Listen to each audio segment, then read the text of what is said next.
बहुत साल पहले अमन और चमन दो धोखेबाज रहते थे। वो लोगों को तरह तरह की मीठी बातें करके उनसे पैसे लूटते थे।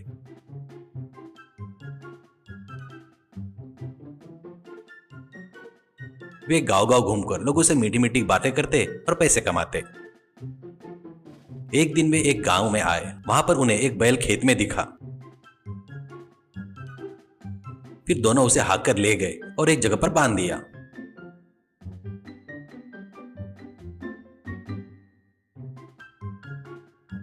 उसके बाद दोनों एक धर्मशाला में जाकर रुके। वहां पर अमन बाबा का वेश बनाया था और चमन उसका शिष्य बना था। अमन ने चमन से कहा, अब तुम गांव में जाओ और अपना काम तुरंत शुरू कर दो।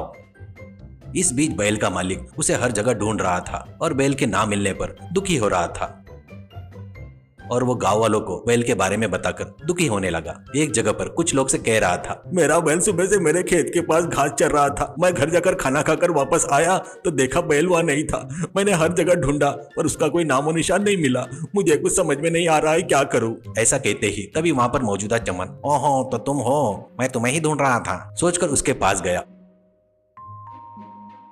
और बोला, अरे बाबू, आप कह रहे हो कि आपका कुछ खो गया है। अगर आप मुझे बताएंगे कि वो क्या है तो मैं आपकी मदद कर सकता हूँ। कहते ही यह सुनकर वो बोला, बाबू मेरा बैल खो गया है, यही मेरा दुख है। कहते इस पर अमन ने कहा, ओहो ऐसा हुआ क्या, तो तुम एक काम करो, यहाँ धर्मशाला में हमारे गुरुजी है, वह महान ज्योतिष है, वो खोई हुई चीजें पता कर तुरंत बता सकते हैं। ऐसा कहते ही यह सुनकर बैल के मालिक को बहुत खुशी हुई। इस पर चमन उनको और गाँव वालों को साथ लेकर धर्मशाला पहुंचा। चमन ने बैल के मालिक को अमन से मिलवाया और पूरी बात बताई। अमन ने कहा, तुम्हारा बैल कहीं नहीं गया है, वो कहाँ है मैं तुम्हें बता सकता हूँ। यह कहकर उसने एक बक्से में से ताड़ के पत्ते की किताब निकाली। उसमें कुछ पढ़ने का नाटक कर रहा था और फिर आंखें बंद करके अपने हाथों से कुछ हिसाब करने का नाटक कर रहा था। तुम्हारी गाय कहाँ है मुझे पता चल गया है। इस धर्मशाला के उत्तर में जाओ, एक बड़ा पेड़ दिखेगा। वहां से पूर्व की ओर जाने पर एक बड़ा इमली का पेड़ आएगा। वहां से बाईं ओर जाओगे तो एक छोटा सा आम का पेड़ दिखेगा। उसी इलाके में तुम्हारा खोया हुआ बैल मिलेगा। ऐसा कहते ही यह सुनकर सब लोग बैल ढूंढने के लिए निकल पड़े। वो ठीक उसी रास्ते पर गए जो अमन ने उन्हें बताया था। ठीक जगह पर बैल बंधा हुआ था जहाँ पर अमन ने बताया था। यह देखकर बैल का मालिक और गाँव के लोग हैरान हो गए। चमन ने कहा, देखो हमारे गुरुजी की शक्ति, वो कोई भी खोई हुई चीज कहाँ होगी उसका बिल्कुल सही पता बता सकते हैं। तो क्या आप उन्हें गुरु दक्षिणा देने का इरादा रखते हो या नहीं। कहते ही बैल के मालिक ने कहा, अरे कैसी बात कर रहे हो आप। जिसने मुझे मेरा बैल वापस दिलाया उसे जितना भी दुख कम है। मैं अभी घर जाकर गुरु दक्षिणा देता हूँ। और वो अपने घर आया और चांदी के सिक्के की एक पोटली लाया और अमन को भेंट कर दी। उसी इलाके में दरिंदर नाम का एक चोर था। वो जो भी चोरी करता तो पकड़ा जाता था, इसलिए उसके चोर साथियों ने उसका नाम दरिंदर रखा था।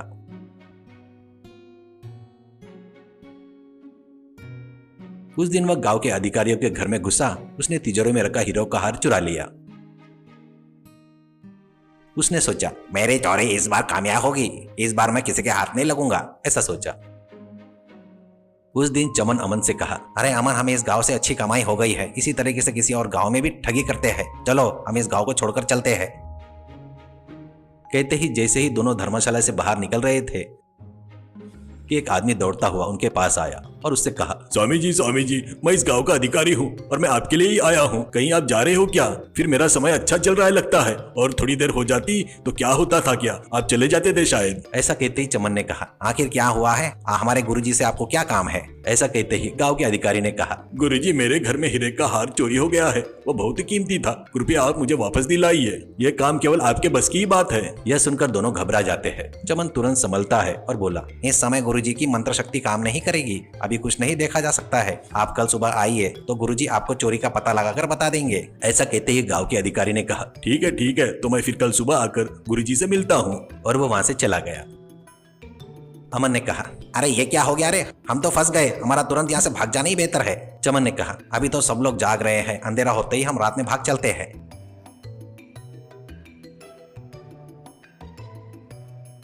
गांव के अधिकारी ने घर जाकर अपने परिवार वालों से कहा, गुरुजी ने कल सुबह आने को कहा है, उनके लिए कुछ भी असंभव नहीं है। कल हमारे हीरे का हार बता देंगे कहाँ है। यह सुनकर घर के सभी लोग खुश हो गए। गांव में इधर उधर घूम रहे दरिंदर को जब लोग ज्योतिष के बारे में बात कर रहे थे, वो सुनकर घबरा गया। उसने सोचा, अरे कहीं ये गांव का अधिकारी उनके पास गया तो अगले तो मेरा क्या होगा। क्या बात कर रहे हैं गुरुजी, मुझे सुनना चाहिए। वह धर्मशाला के पास आया और खिड़की के अंदर अमन चमन की बातें सुनने लगा। यहाँ अब ज्यादा देर रुकना ठीक नहीं है, हमको तभी चले जाना चाहिए था। अंधेरे में चोरी की तरह भागना मुझे अच्छा नहीं लगता।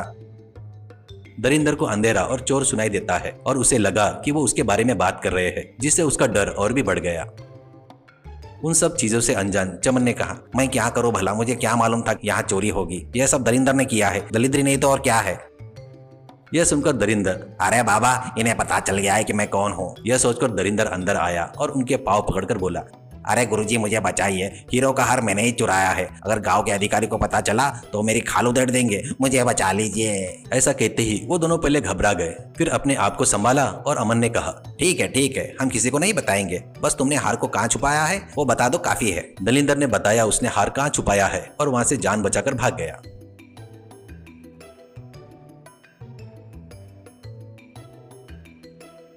अगले दिन गांव के अधिकारी से अमन ने कहा, गांव के अधिकारी, आपका हीरे का हार शमशान में एक सूखे कुएं के नीचे दबा हुआ है, तुरंत जाइए और ले आइए। जैसा उसने कहा गांव का अधिकारी शमशान इलाके में गया।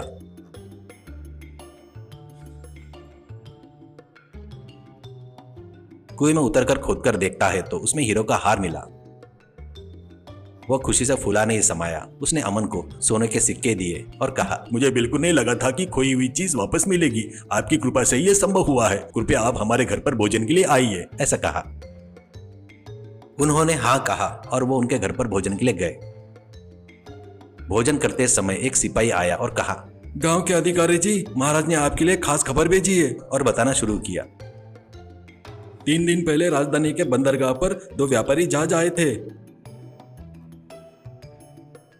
उनके पास बहुत सारा सोना और हीरे थे।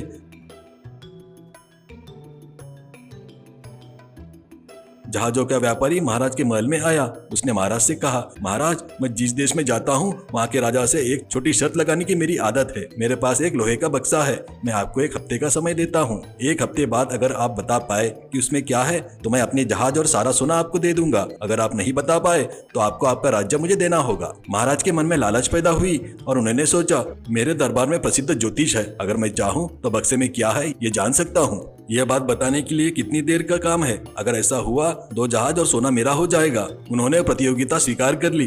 ये देखते ही ज्योतिष घबरा गए।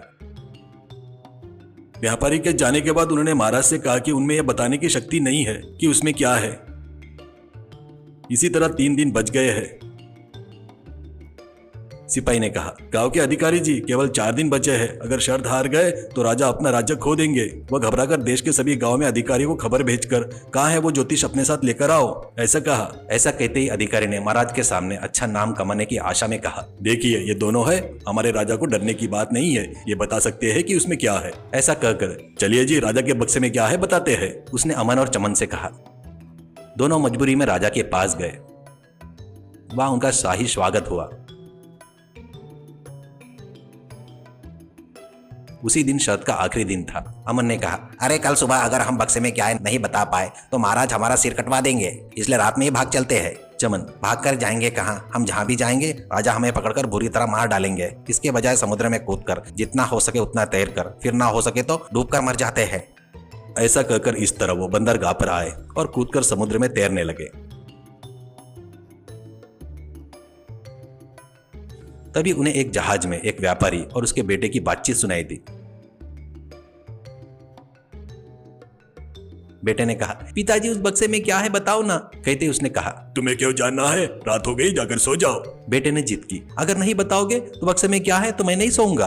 पिता, कल कैसे भी बाहर ही आना है ये राज, तुम्हें बताने में क्या जाता है। उस लोहे के बक्से में एक पीतल का बक्सा है, पीतल के बक्से में एक चांदी का बक्सा है, चांदी के बक्से में एक सोने का बक्सा है, सोने के बक्से में एक इत्र की शीशी है। ऐसा कहा। यह सुनकर अमन और चमन वापिस किनारे पर तैरकर आ गए। अगले दिन व्यापारी आने पर उन्होंने महाराज के सामने बता दिया कि बक्से में क्या है। व्यापारी ने खुश होकर महाराज से कहा, शाबाश महाराज शाबाश, मेरे दोनों जहाज और सारा सोना आपका हुआ। कहकर चला गया।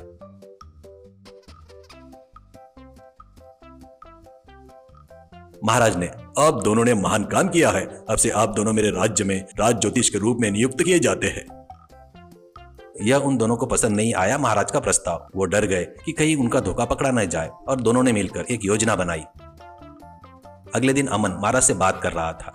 तभी चमन दौड़ता हुआ आया और कहा, अरे गुरुजी भयानक हो गया, हमारा निवास जल गया है, हमारे सारे ज्योतिष ग्रंथ जलकर राख हो गए गुरुजी। और रोने लगा। अमन, हे भगवान, अब क्या बचा है, मेरी जिंदगी बर्बाद हो गई, उनके बिना मैं ज्योतिष कैसे बता सकता हूँ। रोने का नाटक करने लगा। महाराज, अरे दुखी मत हो, मैं आप दोनों को अपने दरबार में ऊंचे पद पर रखूंगा। यह सुनकर दोनों मन ही मन खुश हुए। इस तरह वो दोनों उस राज्य में खुशी से जीने रहने लगे।